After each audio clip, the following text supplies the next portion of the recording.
Welcome, everybody, to Beyond Red and Blue, a podcast where we attempt to critically engage with ideas, regardless of political affiliation or social group, using good faith dialectic supported by logic and reason.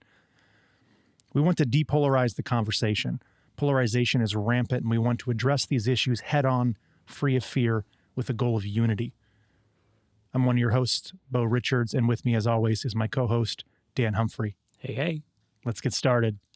So today we're going to talk about a subject that's very dear to my heart. It's personal responsibility. It's something that, for me, personally took me 30 years to figure out. I spent a very long time running aimlessly through my adolescent and my teens and my college years, and then my late 20s, not really understanding what it is that, what I was doing, what I thought, how I felt.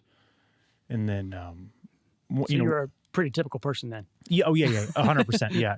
I think that's a common experience. Yeah. No, I think it is very common. And, but once you kind of, I hate to use the Matrix as an example, but once you take like the red pill, right, and then you become unplugged, as it were, you sort of start to realize like how blind you were. If that makes sense. Absolutely. And that happened to me at 30, so 2 years ago, and that was horrifying and exciting and very saddening to me to think that I could have done this, at 16, at 14, looking back. And,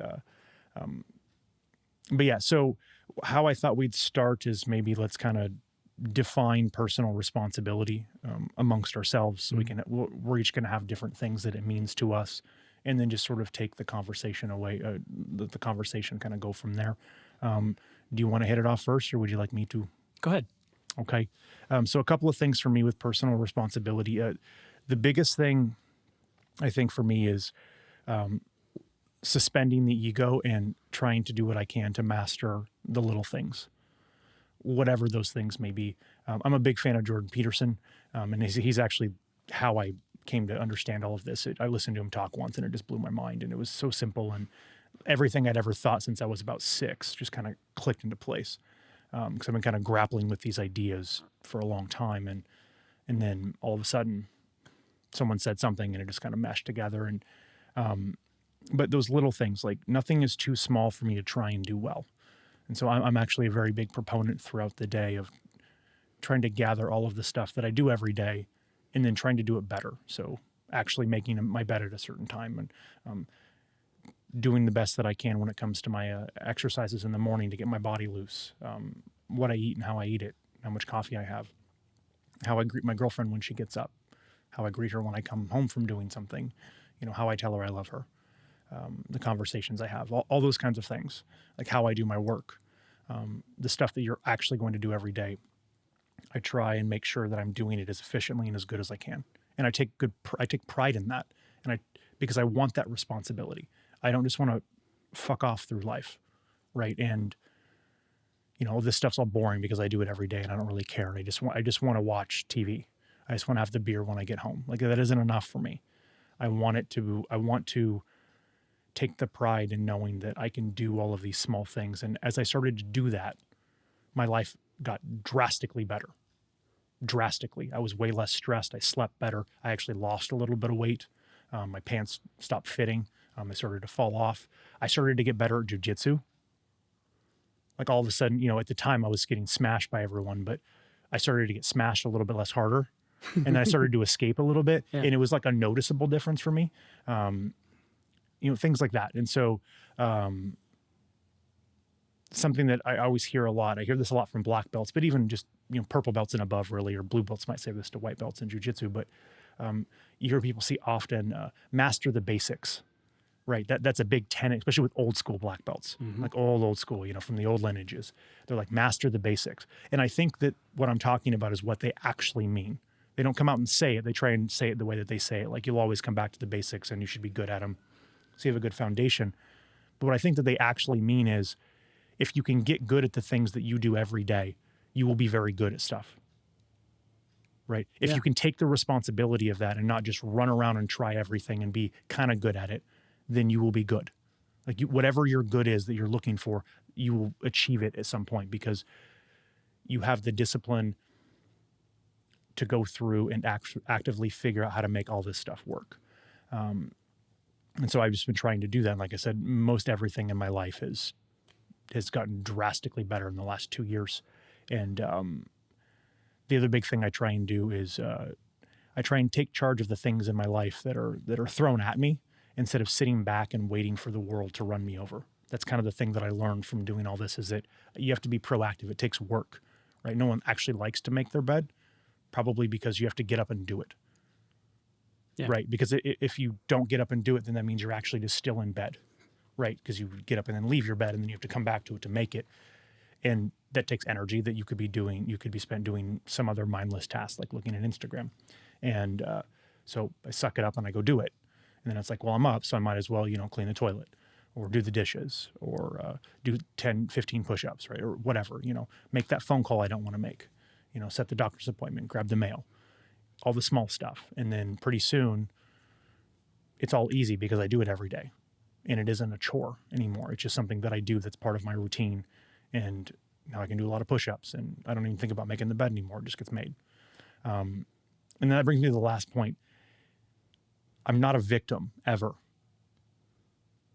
And that was a key thing that I learned, is that, like most teens, I was very angry, and I was an odd kid.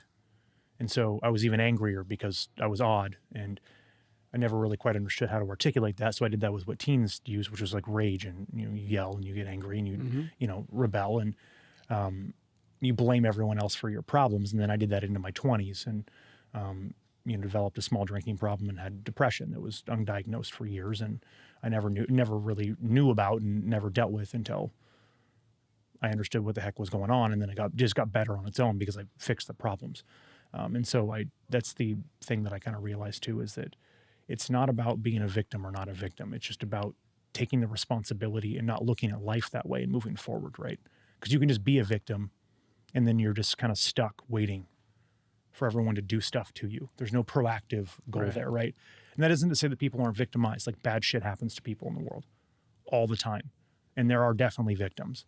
But there's something to be said for picking yourself up and moving forward and taking the responsibility that you can, whatever that load may be, and just taking a step and then taking another step. And it's hard and it's going to suck, but you do it anyways. Because the alternative to me seems to be pathologically horrible and possibly even deadly, depending. And so that's what my personal responsibility is. I like it. I like it. Make yours happier, so that. Well, we'll see. To me, the thing, personal responsibility and responsibility, even just the word, to be response-able or able to respond is an empowering position. That means you have options that you can do. It doesn't mean, life is fair. Life is absolutely not fair, so don't hang your hat on that. But you have the agency to do whatever it is you can to make your situation better, rather than relying on your environment or some other group to make things better for you. That's the victim mentality. Yeah. I've been victimized. Come fix me. Come fix my situation. Even if that would be considered completely justified. That's not to say that you're not a victim. That's not to say that something bad didn't happen, but to give yourself the agency to be responsible for what it is, for the choices that you make and what you do in your life is huge.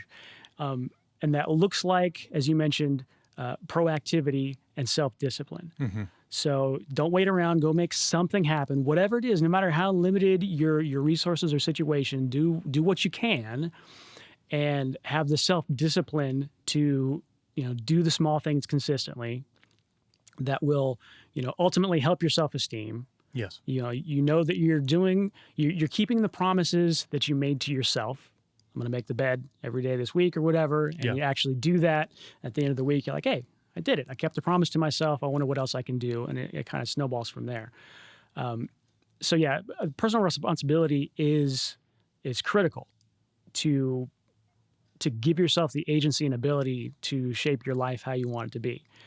or as close as is possible. Not to say that people don't have different circumstances, but that's really all you can do. If you go back and read Viktor Frankl's, oh darn it, I'll forget the name of that book. Man's Search for Meaning. Man's Search for Meaning. Thank you very much. There's a point where he's describing the realization that he had that he actually had more freedom than his captors. Now, he didn't have more liberty. They can go around, they can go home to their families and whatnot, and he's stuck in the camp. But by realizing the fact that he could be responsible for the way that he responds to a situation. So a thing happens, and he says there's a small little gap between what happens and what you do where you can make a choice. Yes. And again, you may not have a whole lot of choices. You may be forced into a position where you don't have many choices, but it could simply be the choice to not let the situation break you. And once you give yourself that agency and step away from a victim mentality, again, not to say that you're not a victim. The Holocaust was absolutely horrendous, of course, that's obvious. But to be able to allow yourself the empowerment of going, okay, I can still decide how I respond to this situation. And obviously the concentration camps are a very extreme example of that. But from day-to-day life, whether someone cuts you off on the street, before you freak out and throw your finger out the window and honk your horn, you can take a second and think about your response. Maybe you consider that this person is late for an appointment. Maybe they're going to the hospital. Maybe all kinds of things that if you knew the full situation, you would be more understanding. Or even simply, you don't want to let that person get in your head. Like, oh yeah, they're upset. I don't want to be upset, so I'm not going to get upset. It's focusing on the things that you can control. Exactly. So to me, that's kind of the power of responsibility. It's the ability to respond to the situations in your life. Yeah, and that's, for me, that was a lesson that I got in my early 20s. I had a shit childhood by most measures, and I was, running with the bad crowd, doing hoodlum type stuff.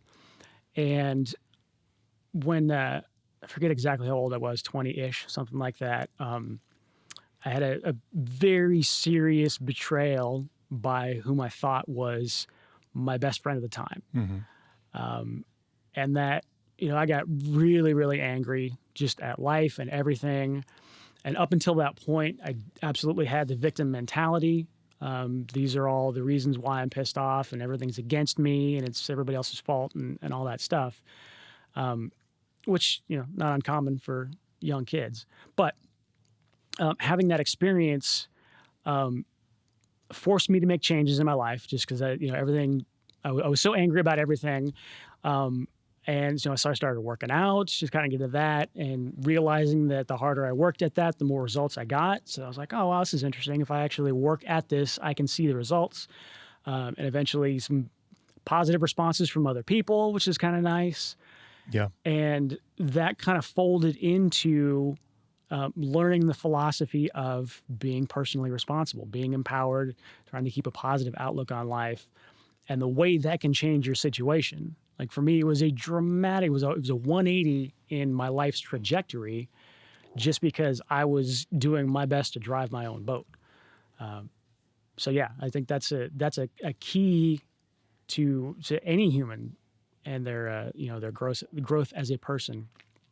I would counter that though, or try to make a case for what someone may reflexively want to think about a statement like that, because that's pretty close to the pull yourself up by your bootstraps rhetoric that gets tossed around a lot. Yes. Which has a grain of truth, of course, but there is definitely there are situations that should be taken into account as well. Meaning, there are really, really tough situations, whether it's, growing up in the projects and being poor, and, being racially profiled by the police and all kinds of stuff like that, that it's not in your imagination. It's absolutely happening. And it does make life harder.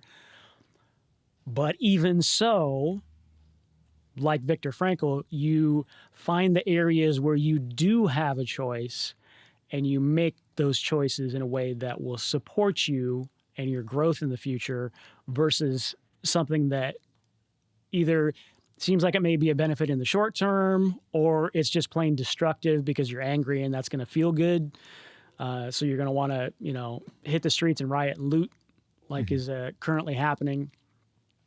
And that tends to bring you into more of a victim mentality where you give up that agency. You give that to the person that you're mad at, that you're fighting against, and say, my life sucks because of you, and it can never get any better. So therefore, you give that person the power to affect your life. Yes. Versus saying, okay, I'm responsible for my life. Yeah.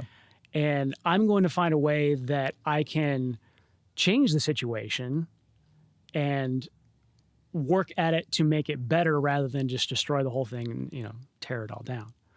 So What did, what's that speech that Mel Gibson gave, I think, in Braveheart? He's like, you can take our liberty, but you'll never take our freedom. Right. Right. Yeah. I think he screams it. I'm not going to scream Yeah. it. But he like raises the sword and everything, and it's super emotional. Yeah. I would ask, why is it so hard for people to take responsibility?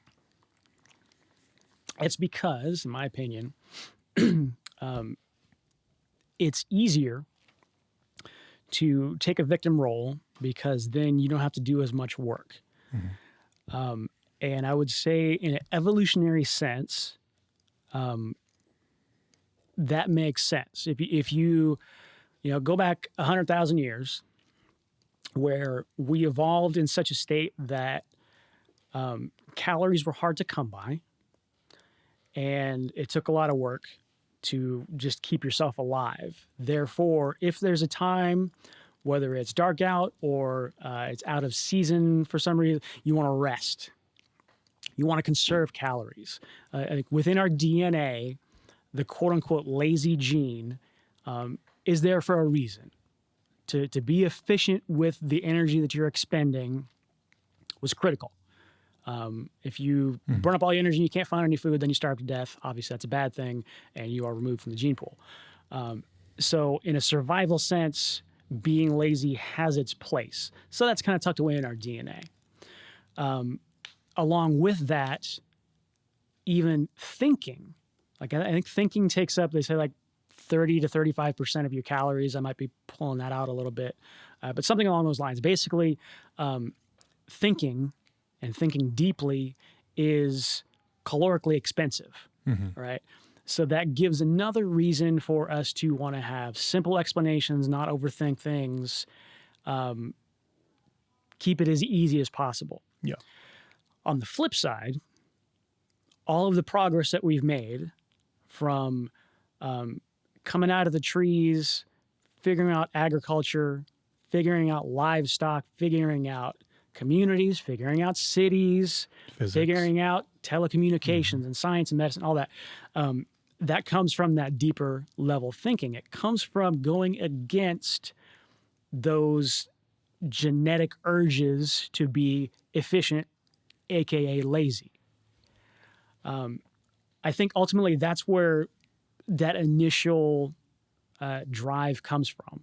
And we as cognizant human beings have the opportunity to recognize that and make that choice, to be responsible for that choice and say, you know what, I'm going to do the hard work. I'm going to be self-disciplined. I'm going to do the thing I don't necessarily want to do now because that will benefit me in the future. And understanding the benefit of delayed gratification, which is kind of a higher order thinking versus just plain survival. We are the only species, I think, on the planet that does that. So. Exactly. So that is an incredible tool, but in a way it's that came in our evolution later. So the lazy gene is going to be kind of deeper within us in kind of the lizard brain aspect of it, that that's just part of the human battle, you know. Yeah. But that's my thoughts of where that originates from, why it's there, And why it's hard. Yeah, it doesn't make you a bad person to have those urges, but it will make you a better person for yourself to recognize them and say, no, I'm going to make a different choice. Yeah. So I think we're circling a couple of things, and we'll see if we can parse them out because it's a lot. One of the big things we're circling is we're talking about movement, right? Like you actually have to move to do this stuff literally, and then also procedurally, like as you think. And that's hard. Thinking's hard. Like you said, it actually does, it expends a lot of calories thinking. And also our brains expend a large amount of oxygen just to function, right? Contrary to belief, most people aren't actually stupid. It may seem like that when you look at the news, but people aren't dumb. The problem is that thinking's hard. And if we don't learn how to think properly through schools, thinking critically gets thrown out all the time. As far as I can tell right now, the word critical or critically is worthless because of the way it's used, but it's being overused for too many reasons, to mean too many things. But do you remember when literally actually meant literally? Yeah, right? It got redefined in the dictionary. Yeah.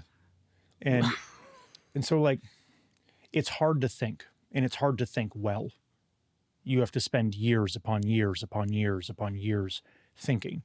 And really what that means is you have to spend years upon years putting your foot in your mouth and then getting laughed at or booed or yelled at or beat up or broken up with or kicked off TV or whatever, because it's fucking hard. And so it's not self-evident to me that it's one of those things where I think that the proper way to move forward in life is to actually move forward and to take to bear your responsibility. But it's not clear to me that why anyone would actually want to do that because of how hard it is.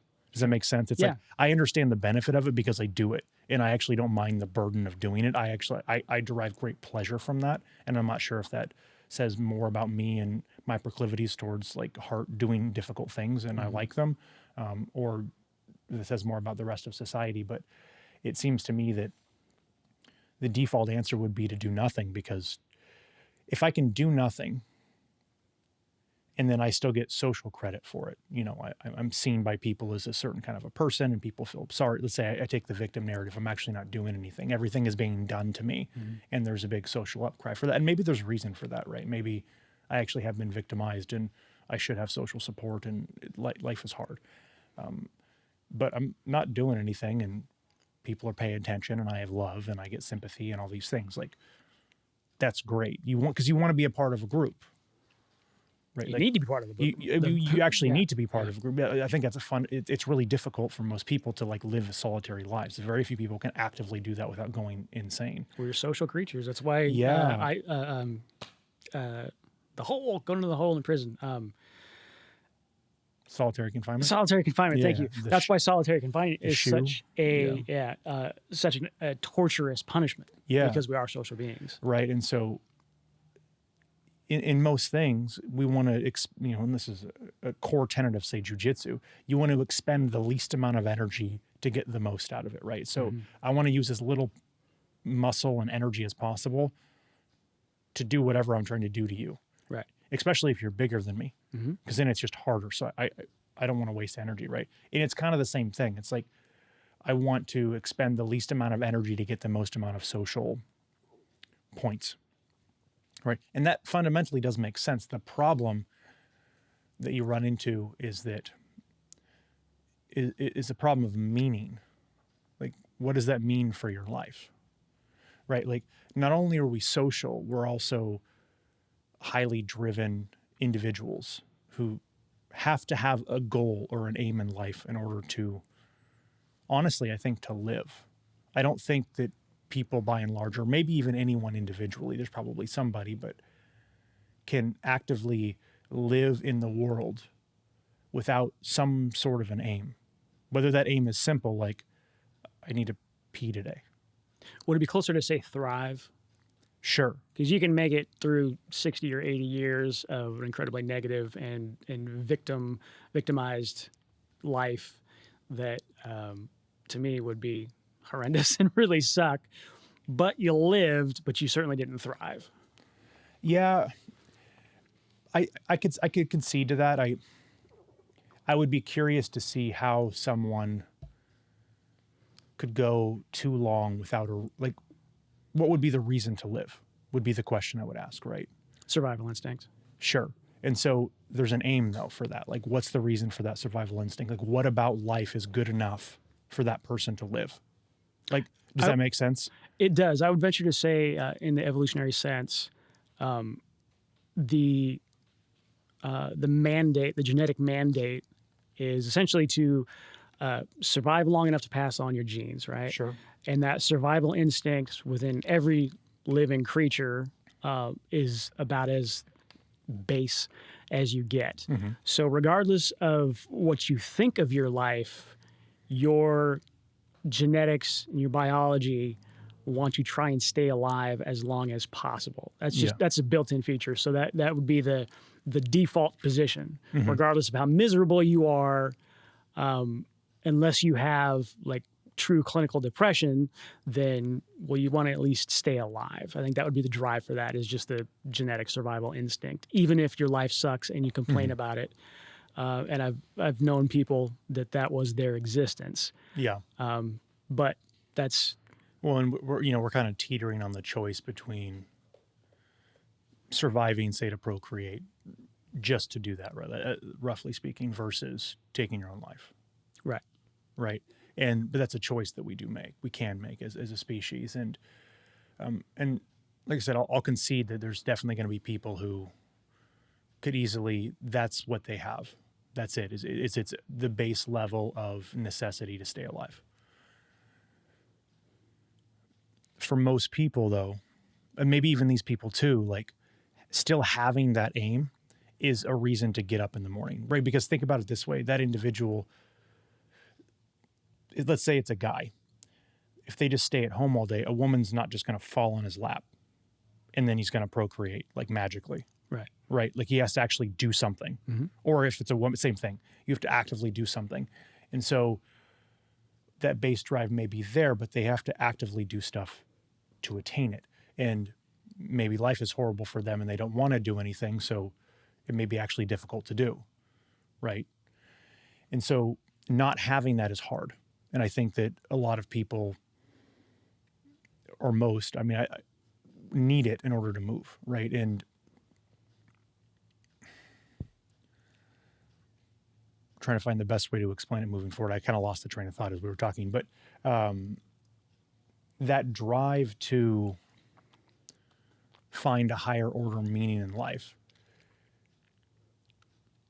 is, I think, what separates the individual from the group. And I think is why it's necessary in order to advance, right? I don't know if that makes any sense. Yeah. I think that falls in with, Maslow's hierarchy of needs. Yes. If you're in a situation where you've got your basic survival handled, Yes. right? If quote unquote survival is guaranteed, nobody's gonna let you starve to death. We're here in America. You're gonna have food. You're gonna have shelter more than likely. Even if you don't, you can figure something out. But if those things are handled, if the base needs are handled, then to thrive as a person, absolutely, you need that a striving for enlightenment, whatever enlightenment looks like for you. Or we should say fulfillment. Striving for fulfillment in some way. Yeah. And I just found out, because I kind of lost my place, I just brought it back. So that striving, it seems antithesis to me to claiming the victim narrative. That was where I was trying to go with that. I was trying to come full circle to that. Because even if, let's say, your goal is to gather as much social points as possible. So I want to have as much social power as I can. And this seems to me to be the easiest way to get it. At what point is it enough? And what's the end game for you? Because there's a goal you're trying to reach, and that's social power, let's say, because it's ultimately kind of, especially now with social media, that's what it is, right? Is that everyone, you get all the likes and the retweets and the calls and whatever's. At some point, though, you're going to reach a threshold where that just no longer has the effect it did a month ago or a day ago or a year ago. So what's the end game? And then if you hit that point, what do you have? Like, because we're in an era now where all of the things that Pavlov talked about, we have taken care of for the most part. Maslow, sorry. Pavlov's the guy, the dogs. Yeah. We have most of those things taken care of. So we kind of have to figure these out on our own, right? And it isn't clear to me that even though it's the easiest thing to do, it's the best thing in the long run, because in the long run, if there's, like I said, I don't understand what the end game is with it. Like, versus if I have an end goal of trying to be the best person that I can, and that starts making the bed, and then I don't necessarily know where it's going to be, but I know that along the way, I'm always going to learn and be doing new things, versus just laying back and hopefully it gets better and it gets better and it's better. One to me seems so much, even though it's harder work, one to me seems so much better in the long run, that I don't understand how people actively will cry the victim narrative for a long period of time.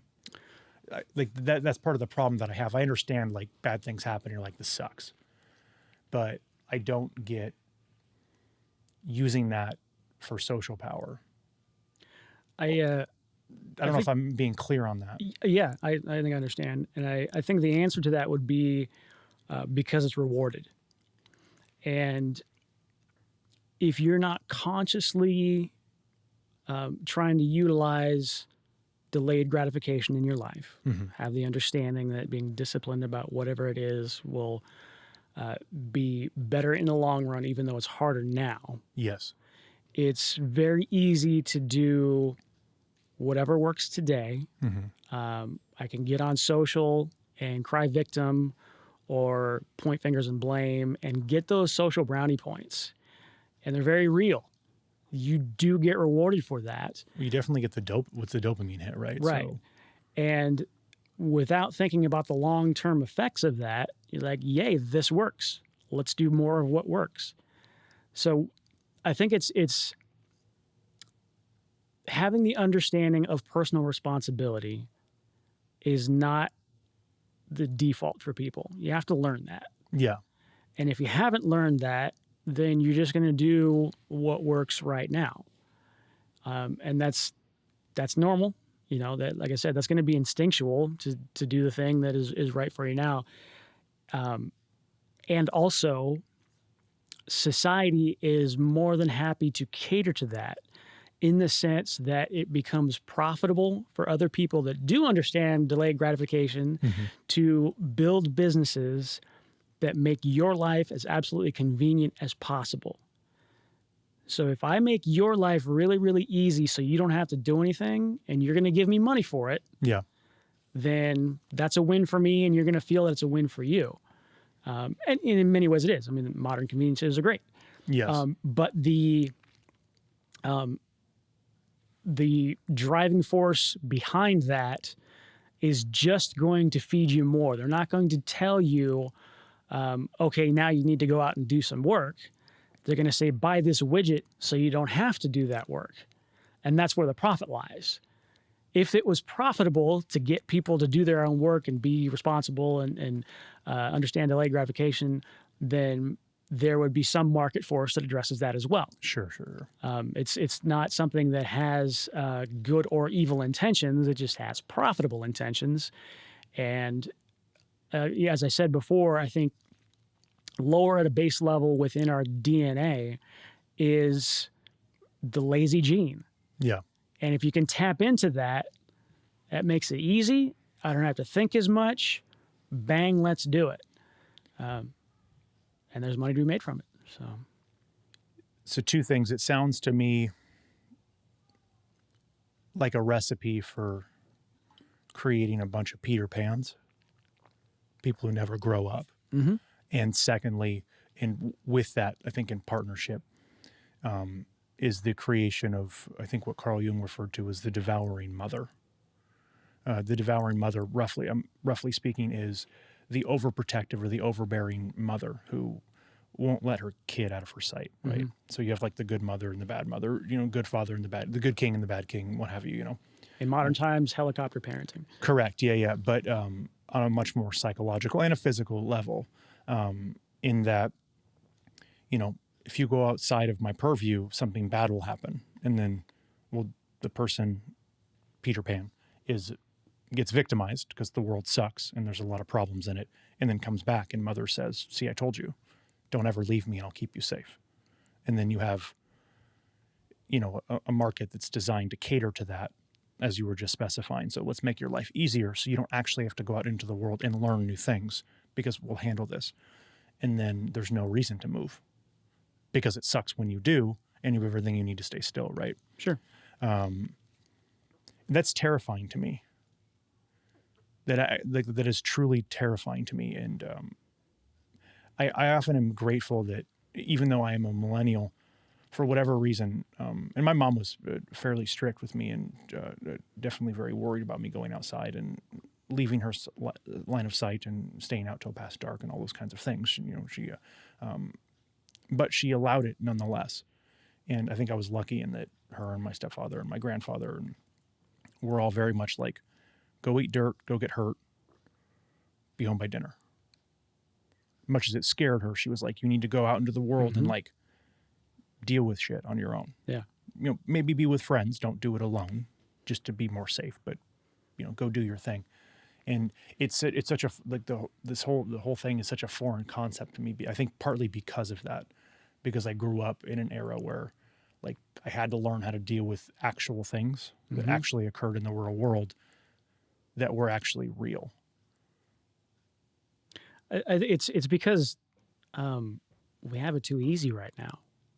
And there's like goods, like you said, there's goods and bads about that. It's like we should celebrate our technological advancements, and I think that we should push those as far as we can push those.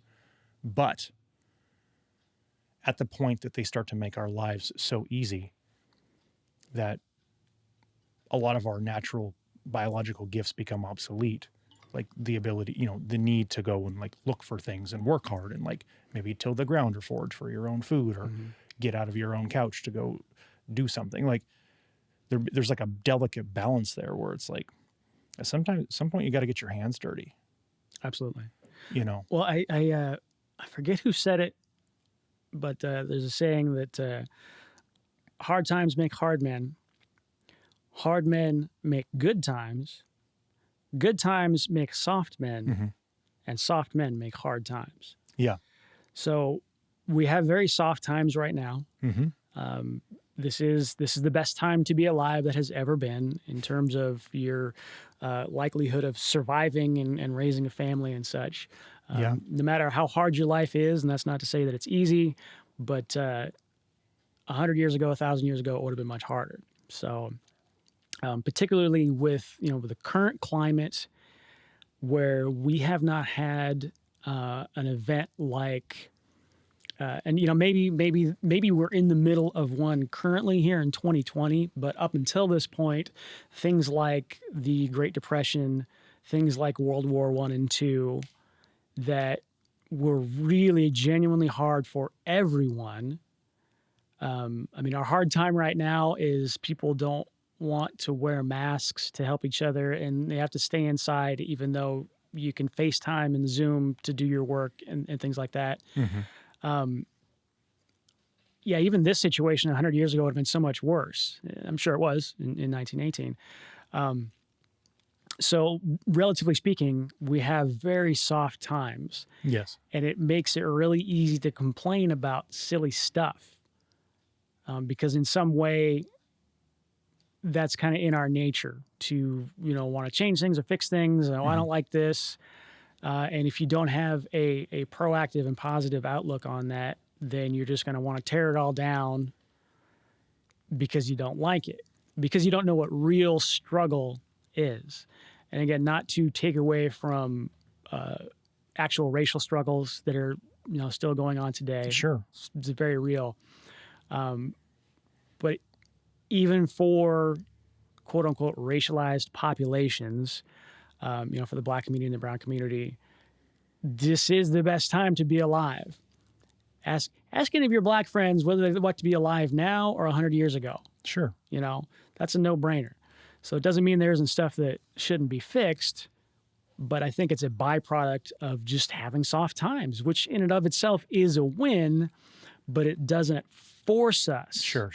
to Confront problems. confront problems and really demand from ourselves Mm-hmm. a higher level of performance, because when times are hard, that's absolutely mandatory. Well, exactly. And kind of here's how I think about it as well is, there's a lot of bad things that occur in the world, right? There's a lot of bad people. And there's a lot of the world is suffering. There's a lot of suffering in the world, whether it's in the U.S., obviously to a lesser degree compared to basically everywhere else, but there's a lot of suffering. And so what the question would be, what's to be done about it? Right. Near as I can tell, there's basically two ways to look at that. One is you can point the finger externally, identify a problem, and blame that individual or that group or that system, whatever it is.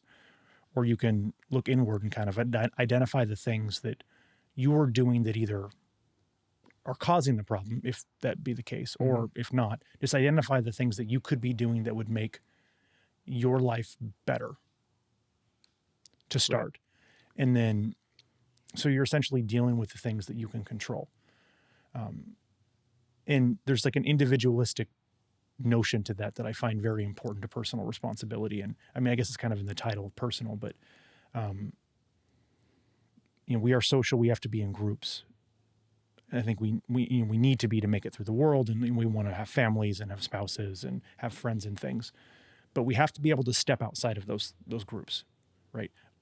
As an example, innovation only occurs when an individual steps outside of a group and goes further than everyone else to get something done. Mm-hmm. That's how all innovation has ever been done, is someone was by themselves, roughly speaking, stepped away from the social norms of the time and figured something out. And so you need both. You need to be able to be a part of a group and to associate with it, however that may be, but you also need to have the ability to step outside of it and make your own decisions and be responsible for your own actions and step into new groups, create your own group, or just simply leave the group and come back with new information, right? Otherwise, what I think, and I think we're kind of seeing this a lot in the media, but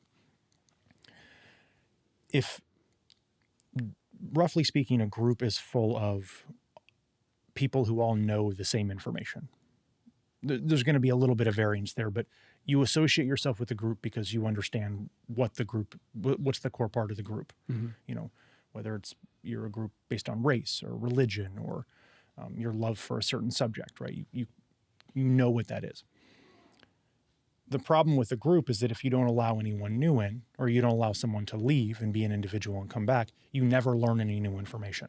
Mm-hmm. So you only move forward, if you even attempt to move forward, if you can move forward through the world with the same information that you've always had, right? And this is how people actually die, right? It's because as time goes by, if you don't update your model of the world with how things have changed, then you might try something that worked a year ago or yesterday and it doesn't work anymore, right? And so you have to update. You have to allow for individualism, otherwise that will occur.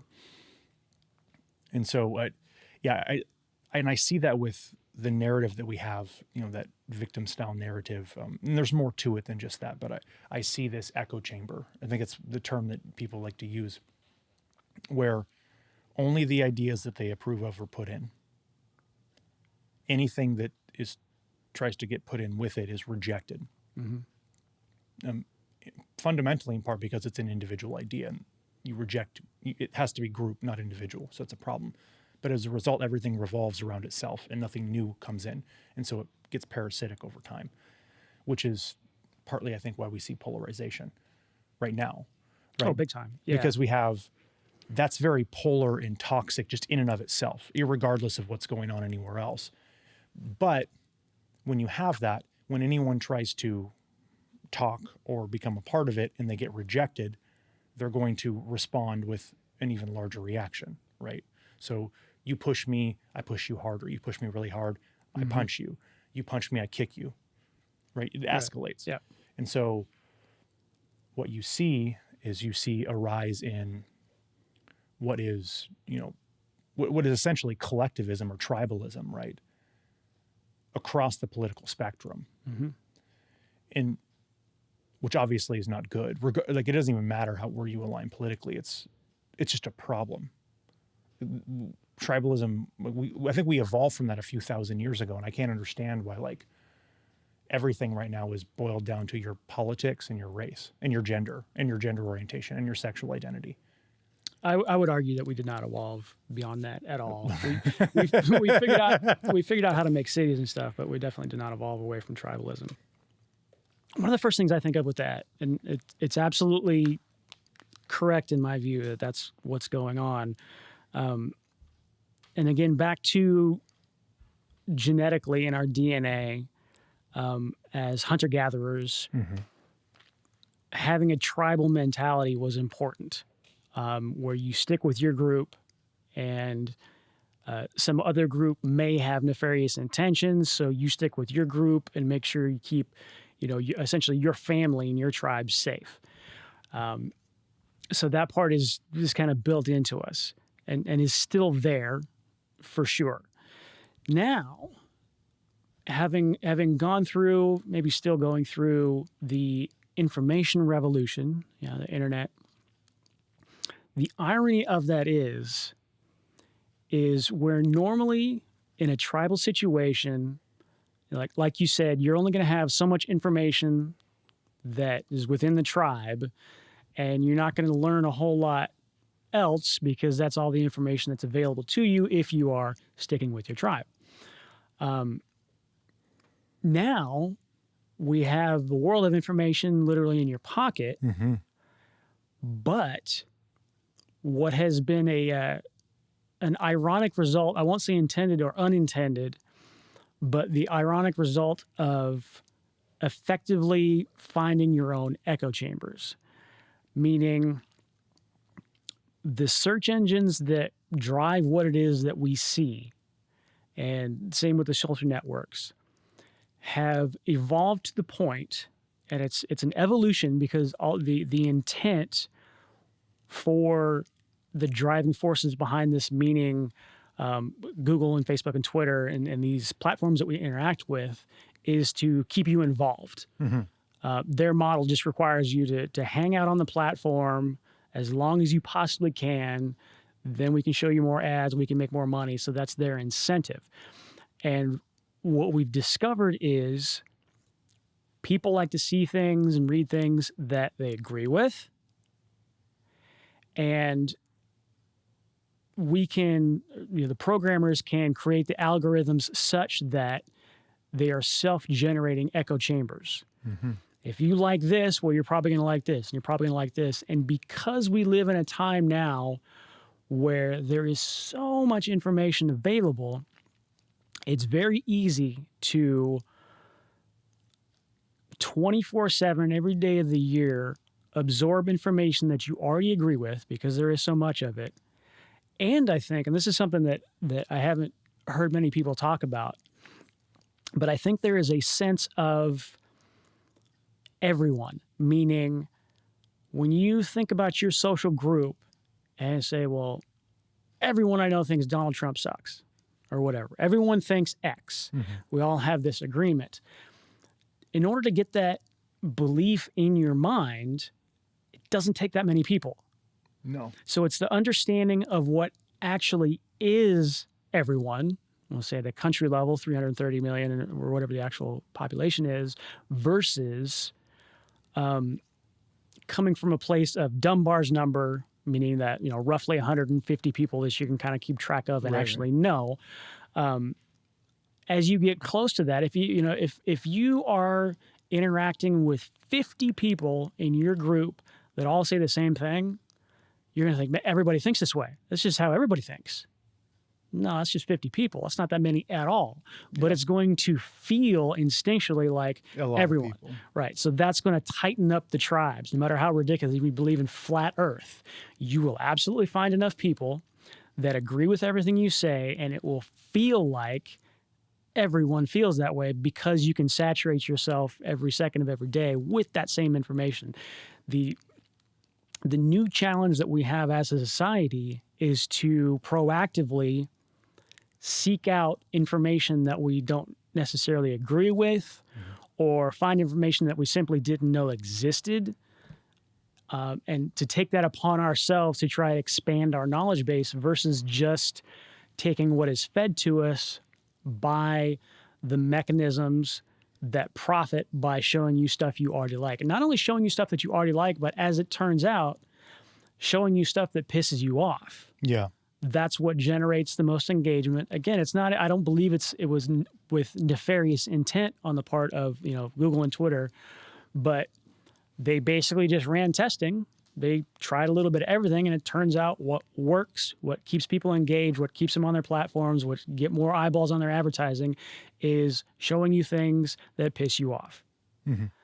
And that has created a self-polarizing social network situation that is now, manifesting in the streets as, the us versus them postmodern madness that we're dealing with today. And it's unprecedented. This is genuinely a new thing for humanity. Well, I think it's a problem that we don't know how to deal with as a society, right? Yeah.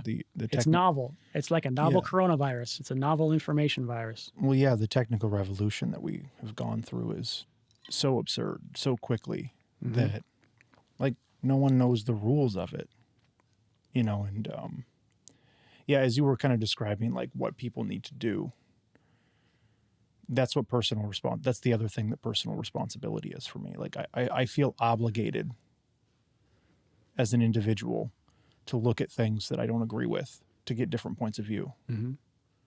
Otherwise, I don't feel that I can actually have a conversation or I can say anything.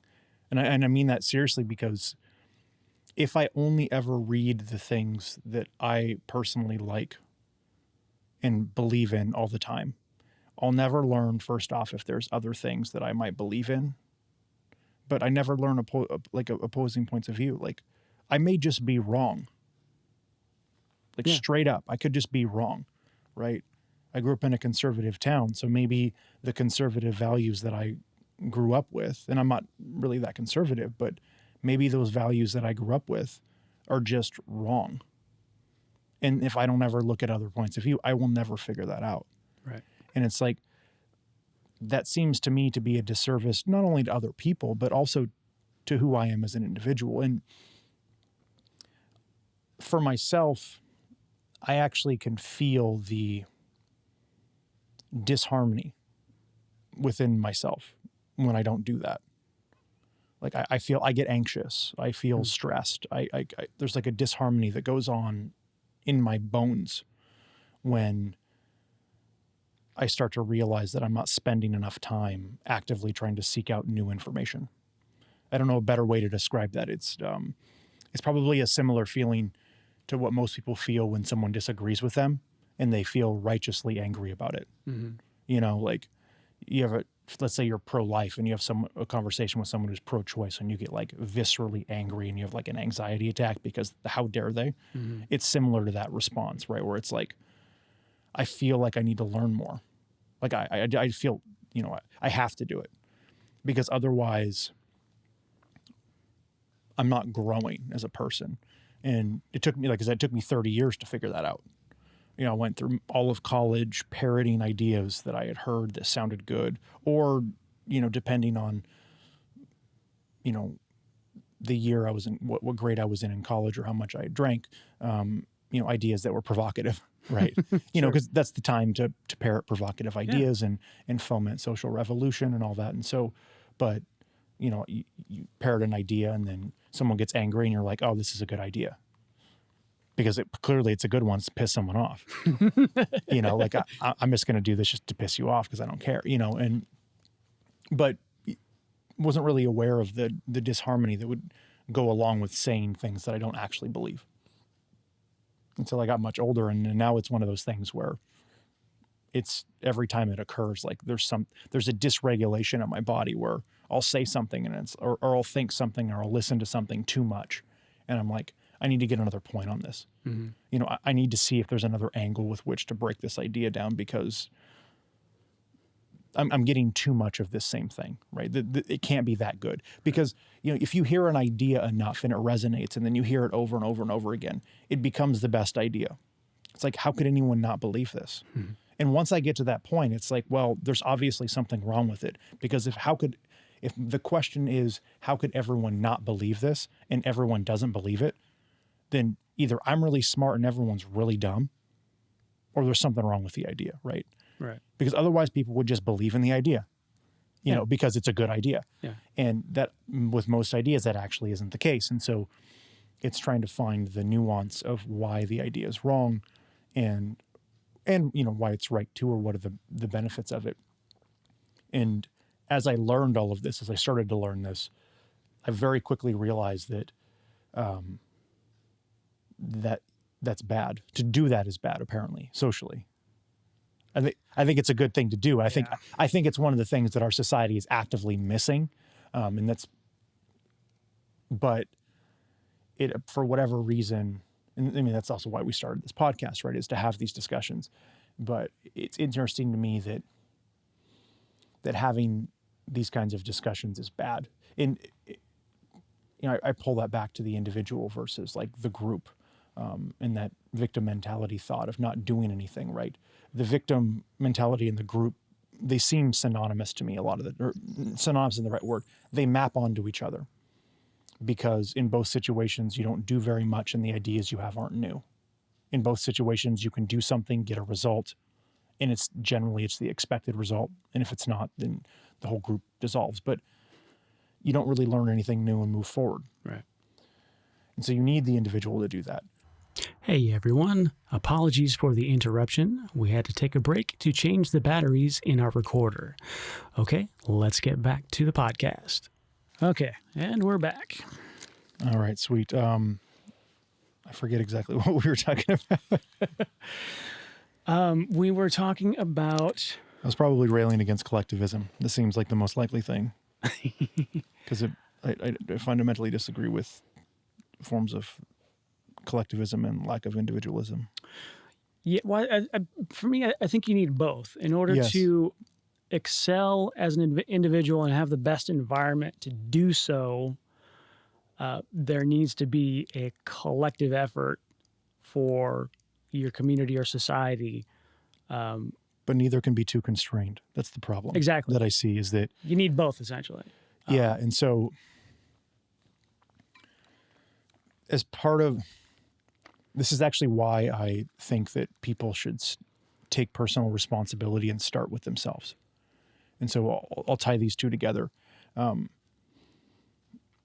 it comes to like say activism, or you know, we're seeing a lot of that right now. People are out, you know, looting and stuff, but they're protesting, and that's all fine and good. And we should, I think people should have obviously the right to do that. I don't ever want to take that right away, but it strikes me as odd that individuals would, or feel that they have the ability or have the wherewithal or the knowledge to protest and attempt to change the world when they can barely do the things that we were talking about at the top of this podcast. Like most people hate making the bed and doing the dishes and dressing well and getting their hair cut and shaving and showering properly and talking to their spouse properly and, you know, engaging with their kids and all the little things that you do every day. Those are all a big problem. That's why we have, you know, kids who have behavioral problems, and that's why we have divorces, among other things. And why we have people who are mediocre at their jobs or jump from job to job is because all these little things are neglected. But they feel very strongly about global economics and global hunger issues and climate change and all of these big issues that 99.9% of people can't actually solve because they don't have the knowledge to do so. And that doesn't mean you shouldn't try to solve those things, right? I mean, they're noble goals to attempt to try and solve, but it seems to me that when an 18-year-old, let's say, is running around claiming or, you know, wanting to solve the racial issues of the world when they can't even turn their homework in on time, like that sort of thing seems like a disconnect to me. It's like, look, that's a noble goal to attempt to solve that problem. But a more immediate problem might be to figure out how to be a functioning adult. And maybe if you can be a functioning adult and you can do that and make yourself the best person that you can be while simultaneously trying to make the people around you that you live with the best that they can be. So maybe that's a spouse or maybe that's kids or roommates. And then if you can also do that and then also make the people that are directly outside of that circle, so your cousins and your parents you don't live with or your friends, maybe that's a better place to start. That seems to me to be a better option than running around being angry at the world at things that you can really only control on a local level. Does that make sense? Like, It does, 100%. I think it seems like a futile effort to me. It seems like futile is not the right word. It seems like the premise is solid. Like what I want to, like I've identified a problem and I want to solve it. Yes, there's a problem and it should be solved. And then you turn the other direction and try and solve, or maybe you just try and bite the head off of it and the head's too big when you should start somewhere smaller. Right? It seems to me like it might be better. People, I think, are too arrogant to start small and try and work their way up. Maybe that's what it is. I don't know. Maybe they feel that they can take off more than they can chew, and that if they scream loud enough, change will occur. And it's like, or maybe you should just try and be a good father to your kids or a good husband to your wife. Maybe you should tell the truth at work or do your work on time or be nice to your coworker who's kind of rude and repair that relationship. And then as you repair their relationships around you, maybe their lives will get a little bit better too. And so if you know 150 people, is that Dunbar's law? Is that what you're saying? Mm-hmm. And then each of them knows 150 people. And then each of them knows 150 people. You're like 3 degrees away from 1 billion. Right? And so mathematically it'd have to be different. People are going to know the same people. But but I mean, exponentially, if you grow that enough, like at some point it's like you know what's the 6 degrees of Kevin Bacon, right? Mm-hmm. Like at some point maybe you could it's plausible, but maybe you could potentially fix your life and the life of the people around you up enough that you could actually affect change amongst everyone in your state or your city or your region or your country or your continent. I mean, which is the ultimate goal anyways. And then at the same time, you might also, you might also have your stuff together too. And then more good things might occur for you versus anger.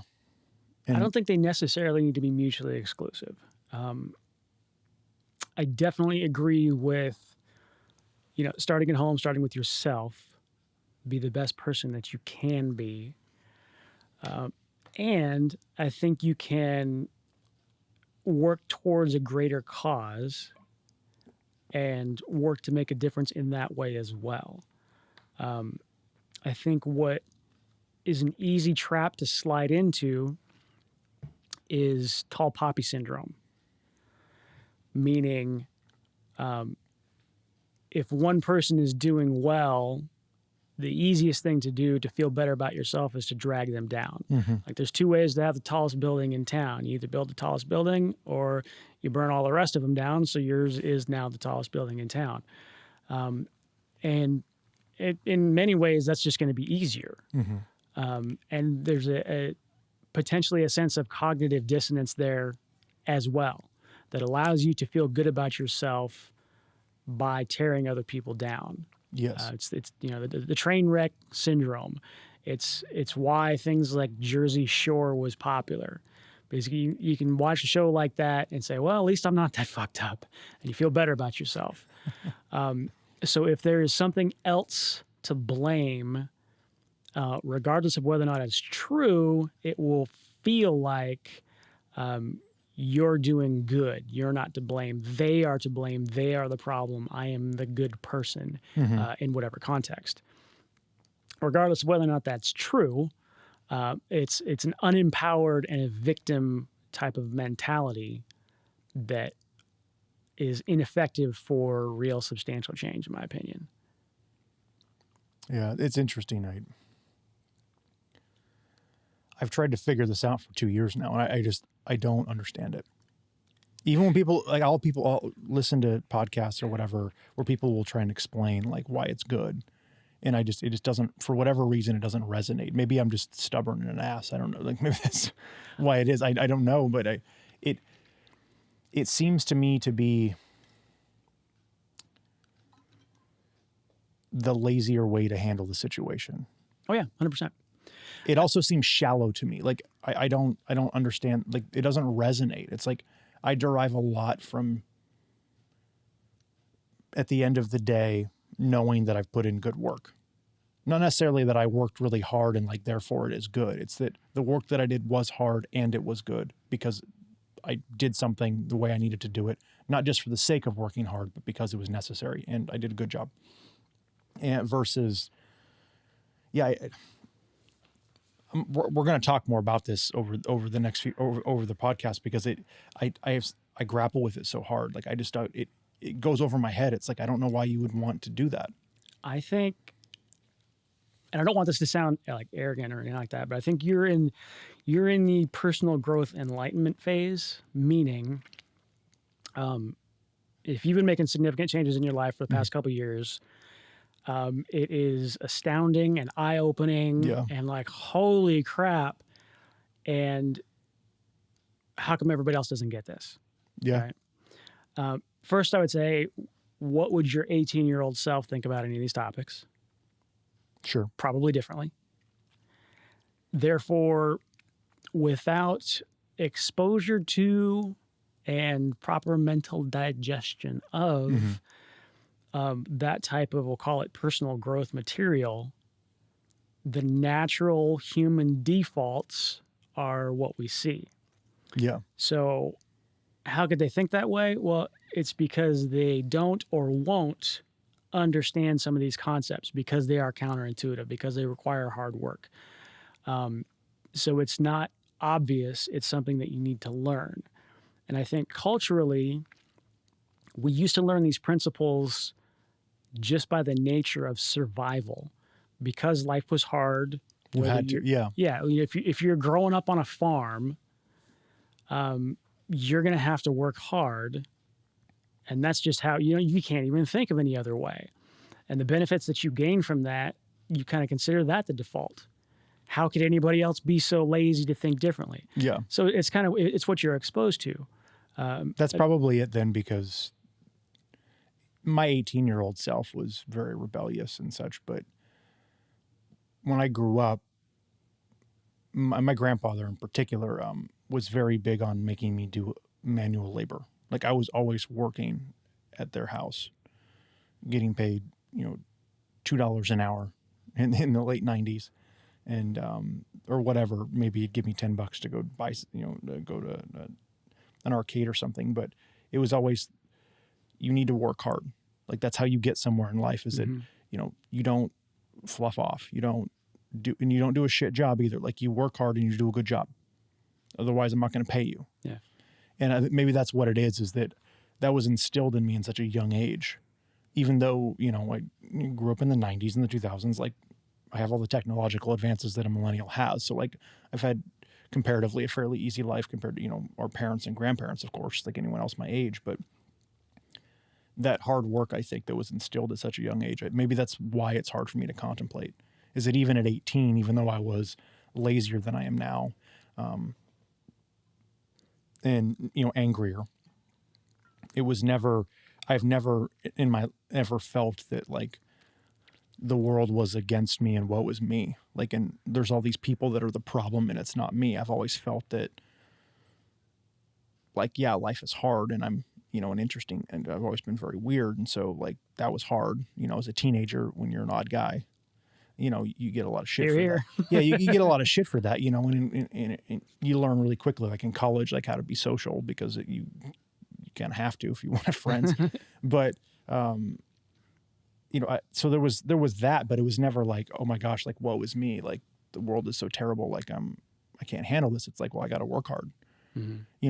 My work ethic now was way different than it was when I was 18, because I was 18 and didn't know anything and was, didn't care as much, so Sure. you kind of screw off and pretend like it's work. But, yeah, that my assumption then is that's probably what it was, is just that maybe we're collectively as a society raising a generation of people, or a couple of generations of people, who have lost that work ethic. Maybe that's what it, times. yeah, soft times. Like, maybe that's what it is it like everything is so much harder because this is the hardest thing they've ever had to deal with. Yeah. And which isn't to say that what's going on right now isn't hard. Right? It is for a lot of people, but yeah, I'm going to noodle on that more because I see it and I'm just like, I don't like, I just don't get it. It's like, okay, like, yeah, like You won't. what now though? It's like, okay, like there's all these problems and like, what now? Like,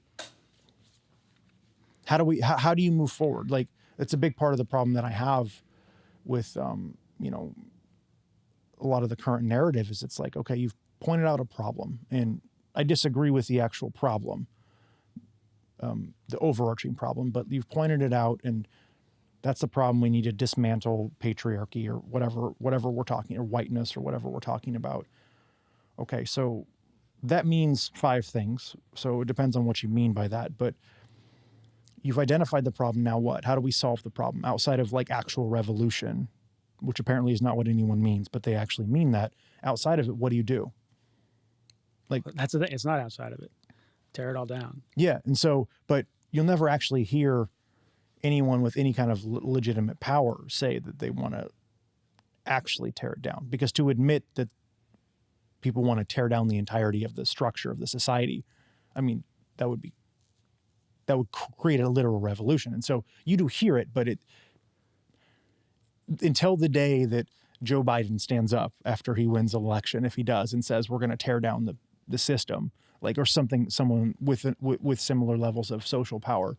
It's like, if that's not the end game, then how do we fix the problem? Because there are actual problems. And it seems to me that whatever it is that's being used isn't going to actually fix the problems. It's just here to bitch about them. I think that question is at the heart of this podcast. Yeah. I think the current end game, as you put it, is revolution. It seems that that group of people believes that the correct answer is to tear it all down, which is ridiculous. And I think the reason I wanted to do this in the first place was kind of to put up a flag and hopefully get reasonable people into this conversation. Mm-hmm. People that, what we're talking about so far resonates with them, so that we can come together, because the people that are making these changes right now, the woke-tivists. It's a new one. I like that. I just came up with it. I don't know. It seemed to fit. That should be our podcast name. New podcast name, The Woke-tivists. It seems like they are a very vocal minority in terms of actual society. However, given the nature of social media and the way, if they put that effort into being as loud as they can on social media, and the way that magnifies the experience of quote unquote everyone. So people that may or may not agree with that, they listen to it and they hear X amount of voices saying this. Well, crap, everybody thinks this is the way. Maybe it is. When clearly this is not the correct path to move forward. And I think it's up to the rest of us, the silent centrists, or however you want to call it, to make our voices heard as well. This podcast hopefully being a small piece of that.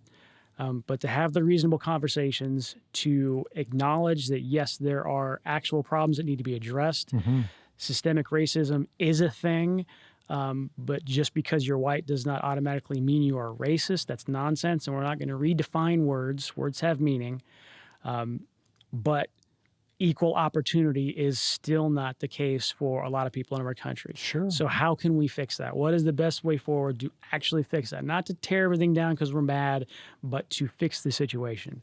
I've got this analogy that I've been playing with, and let me know how this sits. But if the refrigerator goes out in your house, right, and maybe some of your food spoils, and maybe for whatever reason you didn't notice, and you eat something and you get sick, that's a problem. That's a real problem. You got sick. You need to fix the fridge. The answer is not to burn down the house. Yeah. So we have things that we need to fix, but we also have a structure that is very sound. This democratic experiment that we are living in right now, that, the United States of America, has a lot of really, really good things going forward. Yes. That we should share with everyone and give an equal opportunity, not equal outcome, but equal opportunity to everyone. That is absolutely something that I want to strive for in whatever way I can. But the current strategy that the woke folks are pushing forward is ridiculous. It's Marxist in nature, which has been tried so many times and failed every time that it should seem completely obvious. And it's not they just didn't do it right. It's a flawed philosophy. Well, it's a flawed philosophy that's mixed with another flawed philosophy. So I think that the first thing to understand is that it's not, I mean, it's Marxist, yes, but it's a move from class struggle to race/gender struggle. Like that I mean, it's the same thing. Yep. It, like, fundamentally, Right. you have the bourgeois class or race, and then you have the proletariat race, like, fundamentally, right? Right. You can map those on, and they're exactly the same. The oppressed and the oppressors. Correct. Yeah, that's literally the language they use, right? And so it very clearly comes from that, but at the same time, it pulls from postmodernism, and it pulls a couple of things from postmodernism, near as I can tell, that some of which are valid. Like, one of the big postmodern claims is this notion that there's an infinite number of ways to view the world, which in and of itself makes objective reality impossible and makes subjective reality, near as they can tell, the ultimate truth, because you can only really know what you know, because there's too many ways to view the world. And on top of that would be to say that there really isn't one correct way to view the world except for your own, right? Because of how many ways there are. There's an infinite number. And that actually is true. There literally is an infinite number of ways to view the world. I actually believe, from what I understand, and I'm not a tech individual, so this is something that we probably have to look up, but from what I understand, this is the main reason why AI hasn't progressed where people would like it to be right now. Because when they build a robot to interpret the world, the robot literally has to do an infinite number of calculations to figure out what this building looks like and what to do. Whereas you or I filter out all of the stuff that we actually don't need to worry about. And our brain does it. But how do you teach AI to do that when there's an infinite number of ways of things to look at? Like, it's an impossible problem to solve at this point. And so, like, okay, what's a problem? So what do? Nothing is real. Objective truth is not a thing. And so you mesh those kinds of things together, and that creates a big problem, because an entire society that's based on objective truth, therefore, is not real, which would be Western Enlightenment, right? Like, fundamentally, our entire society is based on objective truth, among other things. So that creates a problem. And then with this comes the problem of individualism, right? Because there's no one truth, right? I don't know if I can phrase this properly. Let me rephrase it. Okay, so on top of this idea of subjective truth being the supreme truth and objective truth not being a thing, there's also a problem with values, right? Because if there is no overarching truth or narrative to things, there's no narrative because there's no objective truth. So there's nothing to really look at. Then hierarchies don't exist, right? Because when we're trying to, set ourselves up with a goal, if you and I have the same goal, let's say we both want to be really good at jujitsu. Jujitsu is a truth or a goal that we're trying to both hit. But if there's no such thing as that, we don't really have anything to aim at. Does that make sense? And so that creates a problem, which means there's no hierarchies because there's nothing to aim at. And so you get a flattening of everything, right? And that's where your quality of outcome comes from, right? That's what I see there, is that same concept at play. And that's bad, because how do you make everyone equal? Chop everyone down. Yeah. Yeah. Right. And it's also technically impossible because there's too many people with too many different issues. There's like too many problems. Well, it invites the possibility of freeloaders. Yeah. Which has always been something to contend with for human beings. Yeah. If you can freeload, it is efficient and it works. Yeah. Therefore, it is a potential survival strategy.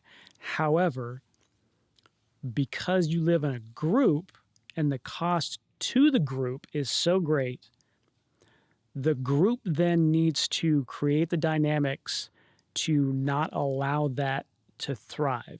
Meaning, if you don't pull your weight, you're out the tribe because it hurts the tribe. Yeah. And yeah, I mean that's as old as people. To expect to just have things given to you for any reason is ridiculous and ineffective. Is Yes. the important thing.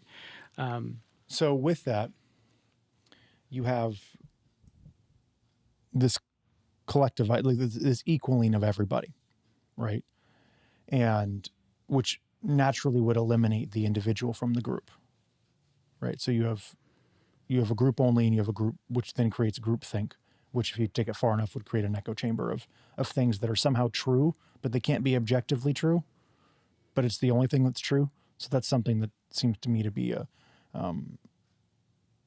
not congruent, but that's kind of how the thought works, right? Like, and so we can set that aside for a second. Hierarchies are bad, which would make individuals bad because individuals are the ones that climb hierarchies, right? I individually try and be good at something against you who also tries to be good at it, and whoever is better is up top. And then we just do that a lot until people are really successful, and most people are really bad at most things. And then they find something they're good at, and then they hopefully if they do really well, then they do, and if they don't, then they don't. And so that removes individualism, which is problematic when it comes to having your own personal meaning to life. Your whole entire meaning for life is fundamentally what is best. It's not even really what is best for the group. It's the group's meaning is your meaning, Right. which pulls you away. And so like I have a hard time grappling with that because I do think that people generally fundamentally need a meaning in life, not one that's given to them, but one that they find. And so you're not really choosing your own meaning there. It's being thrust upon you by a collective. Right. Yeah. And so that's a problem. And then there's an irony that comes with all of this. And the irony is this, is that you have a system where everything is based on class, race, gender, what have you, but there's groups and no individuals, and you have to be assigned to that group. You can't be an individual outside of the group. You must be part of the group. But this was all developed by individuals who developed this because this sort of stuff didn't exist. So they stepped outside of their group because they didn't like the group and they wanted something that more spoke to them, which is right. And then they created the system themselves. And that system, if they were to put themselves into it now, they would be rejected from the system because they violate their own rules. I imagine they would argue that the system was thrust upon them by the oppressive class, but yeah, I agree with what you're saying. Sure, but at that point, they're just blame shifting. Oh, like yeah. they made a conscious, lots of that. whoever of the people that have done this over time, because there's been multiples over time and it's come collectively together, but like they made a conscious choice to actually do something versus do nothing. Right. And so, which also isn't fitting in with the narrative, right? The victim narrative. Like this stuff wasn't, the answers to these questions wasn't thrust upon them as they laid there, right? It was something that they got fed up and they're like, well, I want to fix the problem as I see fit. And as it turns out, there's some issues with how they see it fit, but they fixed they attempted to fix the problem nonetheless, which is to take action and to actually have a purpose. Like that's their literal purpose. Yes. And it's driven individuals and groups of individuals for near on 100 years. I mean, this goes back as far as, if not before Marx. Like that's the whole purpose of all of this stuff, is to find an answer to legitimate problems. And yet their answer is to remove all of the people who would actually who would have found the original answers that they found. Like, I don't understand. Like, that to me just erodes the entire argument. It's like, I'm going to spend all of my time trying to find an answer to a solution. And then my answer would be to say that me trying to find the solution is the problem. Right. And it's like, that's such a conundrum and a mindfuck to me. I don't understand how someone can actually argue this sort of stuff and their head doesn't explode. Well, it's literally because logic itself is being attacked and considered a white supremacist thing, which I'm still astounded that is even something that would need to be argued. 2 plus 2 equaling 4, and the attacks on science and STEM, and Well, I would assume it stems from the rejection of objective truth, because exactly, logic is kind of based in the right, idea of we're presuming objective things to be true. And I mean, there's actually some to give the devil its due, as it were. Here, there actually is a problem with objective truth. Like you said, we're tribal by nature, so that's unconscious bias. That's what that is, right? We will unconsciously be biased towards other people who aren't a part of our tribe, whatever that tribe may be, whether it's race, gender based, whether it's just anything else, like something more social, like proclivities towards sports teams. Like, I went to the UW, so I don't like anyone who went to Wazoo as an example. Sure. I actually don't care anymore because I grew up, but I'm no longer a child. But, you have those rivalries for a reason, right? And so those things are inherent in us. So having an objective truth is, technically speaking, not possible. Well, I as a human, but you can strive for that. I think that's the whole point. Is I think you want to attempt to find the answers that transcend the limitations of you and me as humans, yes, and that yes. would seem to me to be what objective truth would be. Yes, 100%. I think there needs to be the understanding of your subjective experience, and that is what is your reality. That's your experience. Therefore, you can't get any more real than that. However, if we can have a logical understanding that that is really just your experience, and there are ways in which the natural world behave that we can deduce, we can predict, we can learn from, that will benefit everyone, and can be replicated regardless of your subjective opinion on something or subjective experience, and regardless of your race or gender. A female Chinese scientist will come up with the same result as a Black American scientist, because we're working on objective principles that transcend any of our experience. And then what we do with that information and how we interact with it, we have to acknowledge that we are looking at it through our own subjective lens. But that does not invalidate the information that we found, because we can continually test it from different perspectives, Yes. different subjective realities, and if we still keep getting the same result, then we get things like penicillin and air travel and The iPhone. telephones in our pocket. Yeah. So to argue that, I mean, the results of that, the proof of objective reality is literally all around us. Because we can manipulate our environment in such a way, the only way that would be possible is if objective truth was a real thing and we learn how to subjectively interact with it. Then it's a duh. I mean, the proof is everywhere. Yes, there is an objective reality that we can interface with. On top of that, and in a social realm, not so much the quote unquote like physical natural world, but in the social realm, then yes, an understanding of a subjective experience and a subjective reality is critical. And I think the more that we can acknowledge that someone else's subjective experience is different than ours, the more we can build those bridges, the more we can actually connect as human beings and say, this is my experience. What's your experience? Oh, that's different. Oh, I can learn stuff from that. How about you? What's your experience? And share and grow as human beings. But that's at that social level. You don't throw out the natural world that we're all living in. That's ridiculous. And to attack things like math and logic, I think it's just an attempt to see how much power this movement can gain. How many things we can get the rest of society, the quote unquote enemy, the oppressors, to buy into. And that's just a power check. Well, I think the whole thing is about power. 100%.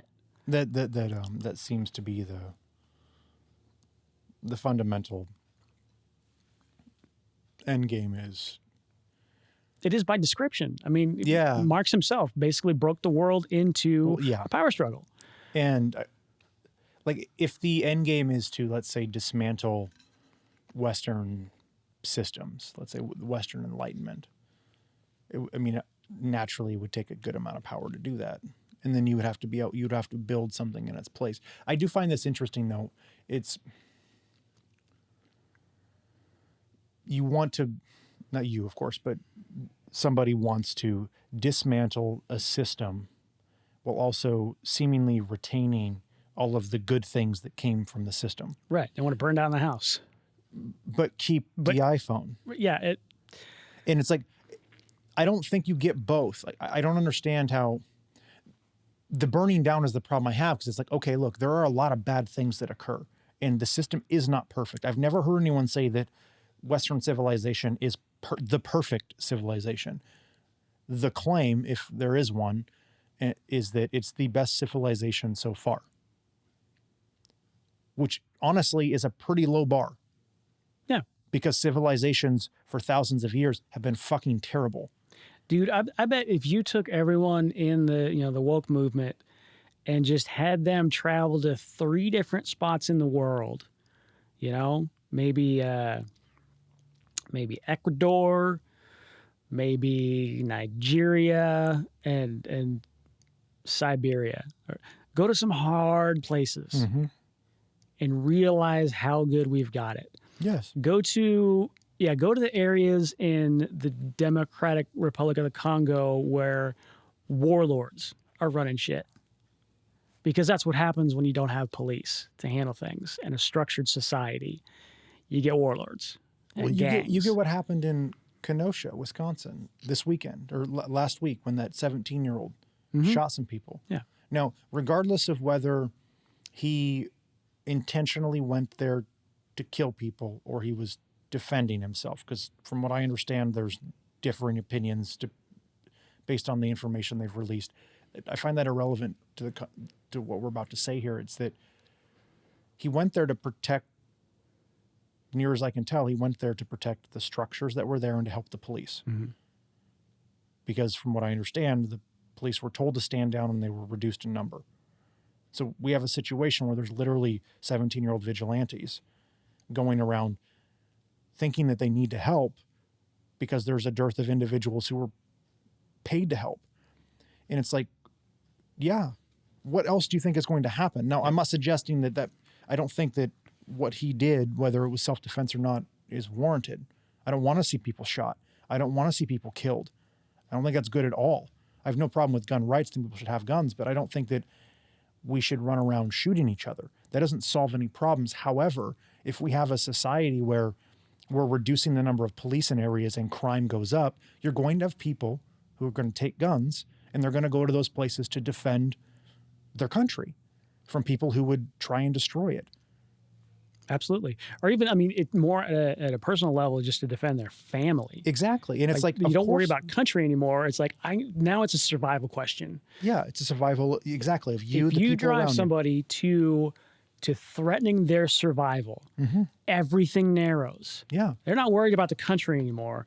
I got to focus on me and my family, and I'll be damned if I let anybody violate that. And if everybody has that same stance and is coming at each other aggressively, then there's no good outcome that can come from that.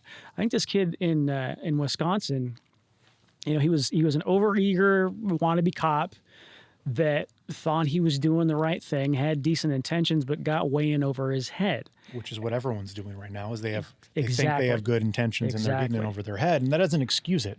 No, not at all. I think it illustrates what it is to have an actually trained police force.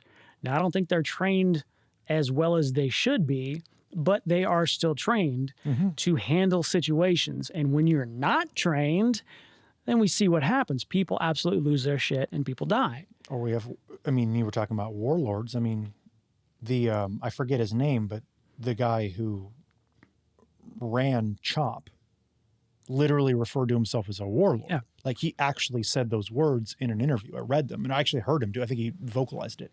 and he was a rapper. I forget his name offhand, but I do too. I recently heard it, but I forgot his name. But yeah, he literally referred to himself as the warlord of Chop, and had people around him. They were literally armed with guns, and it's like, yeah, Yep. That's what happens. Like this is the problem, and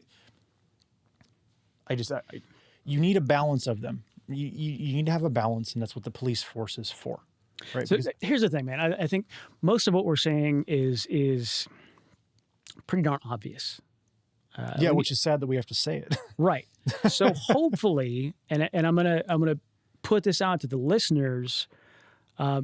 If this resonates with you, we're asking you to interact. We need to hear reasonable voices en masse to help counteract some of this nonsense.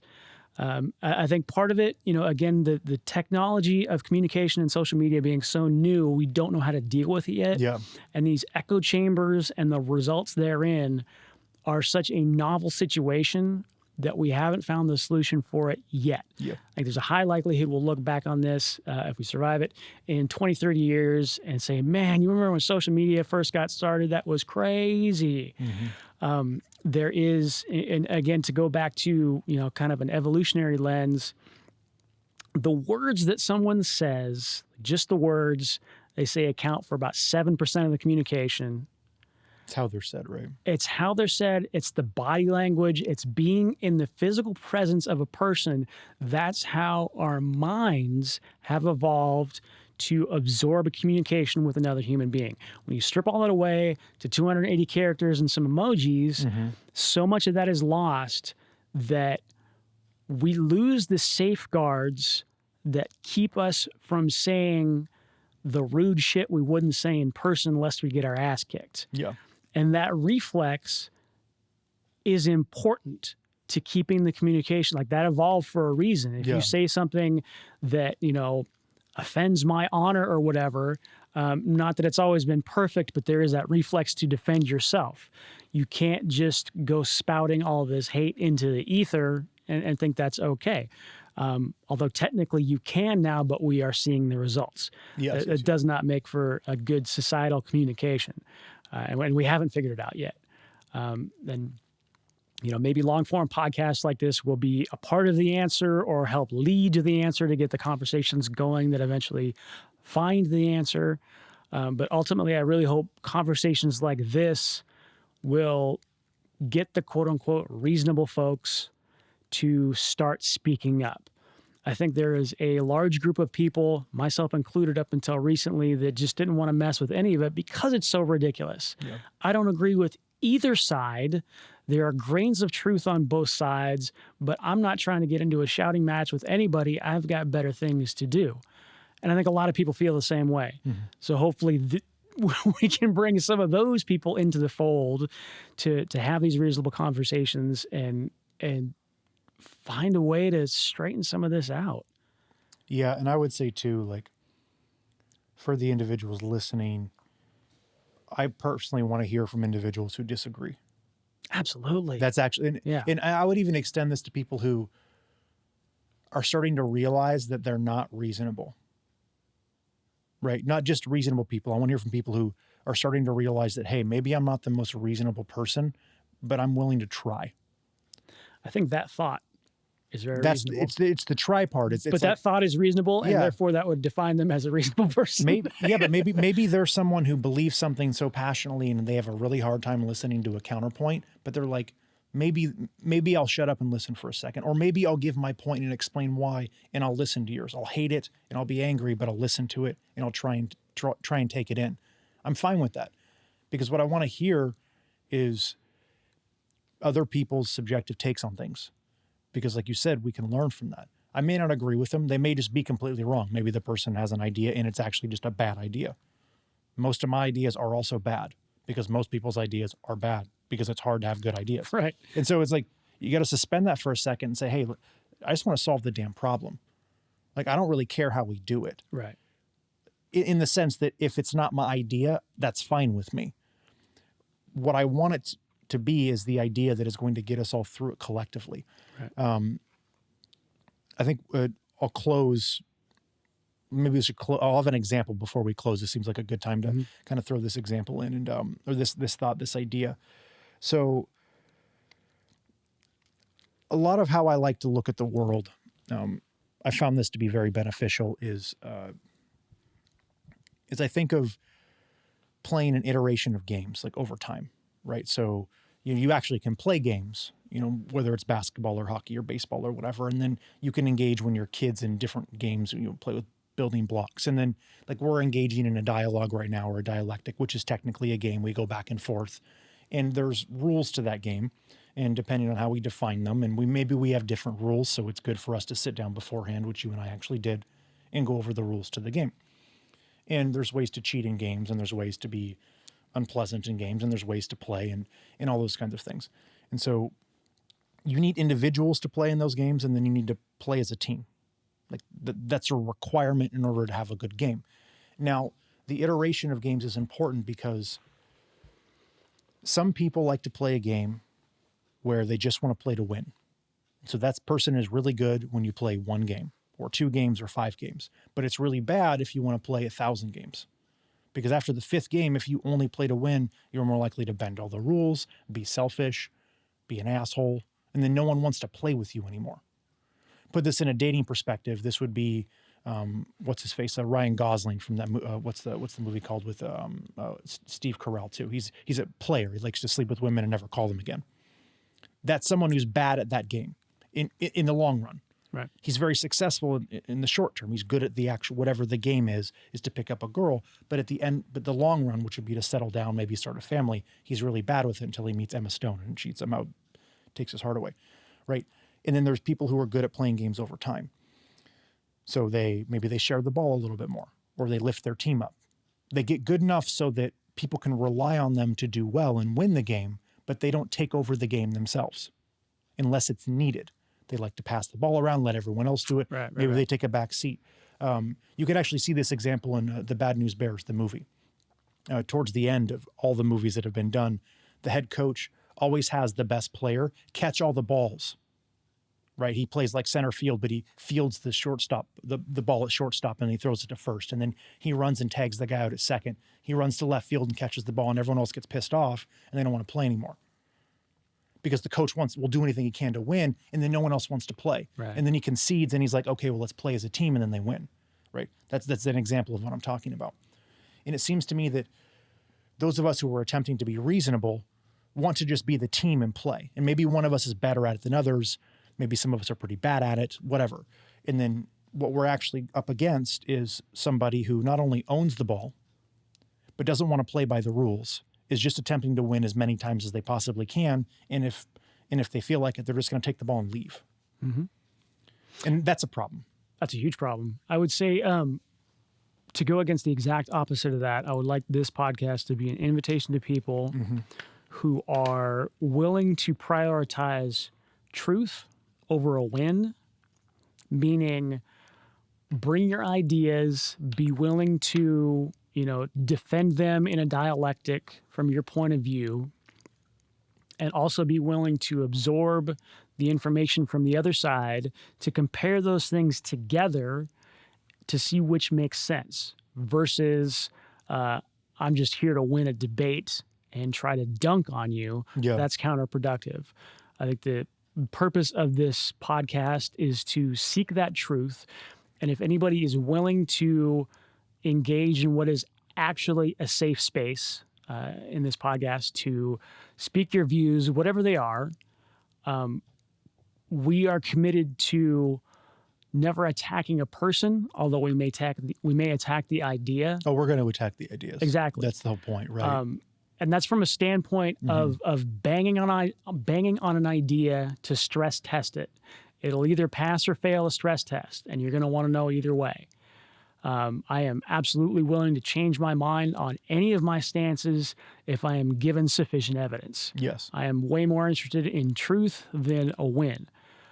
So if you're a person that this resonates with, if this type of conversation is something that you've been lacking and something that you've been hungry for, please reach out. These are the conversations that we want to have, and we want to have the hard conversations. If you disagree with what you're saying, but having the ability to have a reasonable conversation with people where it's not just yelling and shouting and 30-second sound bites and all that mess that's saturating media right now, then, reach out. We want to hear from you. We want to have those conversations. We want to learn from as many people as possible to try to get the genuine